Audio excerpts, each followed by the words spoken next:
Autopsies on the boss of 26 Nigerian teenage girls recovered from the Mediterranean this month have confirmed that they drowned. The boss of the girls, aged between 14 and 18, were brought to the southern Italian port of Salerno by the Spanish ship Cantabria on the 5th of November. An investigation was opened due to fears they may have been abused and killed. But Professor Antonello Crisci, a medic who worked on the post-mortems, said the girls died from drowning after the dinghies they were traveling in sank. There were no signs that they had been raped or physically abused, he said. They most likely couldn't swim. The boats were recovered by Cantabria, which works as part of the EU's southe anti-trafficking operation, from 2 shipwrecks, 23 from one and 3 from the other. At least 100 other migrants, who were also attempting the treacherous crossing from Libya to Europe, are missing and almost certain to have drowned, prosecutors said on Wednesday.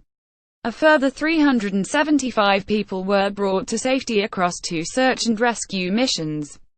2 men, who were among the survivors and are believed to have skippered one of the boats, were arrested in Salerno the day after the boats were brought to the port on charges of people trafficking.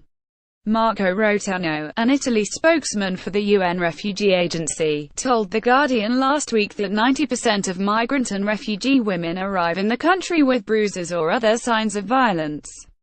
People continue to attempt the crossing, despite a pact between Italy and Libya to stem the flow, which led to a near 70% drop in arrivals since the summer, according to figures released this month by Italy's Interior Ministry. Italy defended the agreement on Wednesday after it was lambasted by the UN Human Rights Chief, Zeid Ra'ad al-Hussein, as being inhuman.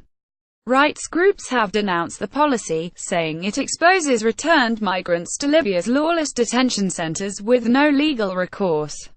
There have long been reports of the horrific abuses suffered by migrants in war-stricken Libya at the hands of traffickers and others, with the International Organization for Migration saying in April that thousands of Africans are being sold in slave markets.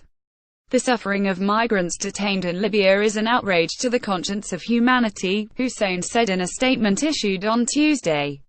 The European Union's policy of assisting the Libyan Coast Guard to intercept and return migrants in the Mediterranean is inhuman. Italy's Interior Minister Marco Minniti defended the deal, saying the alternative cannot be to resign ourselves to the impossibility of managing migratory flows and hand human traffickers the keys to European democracies.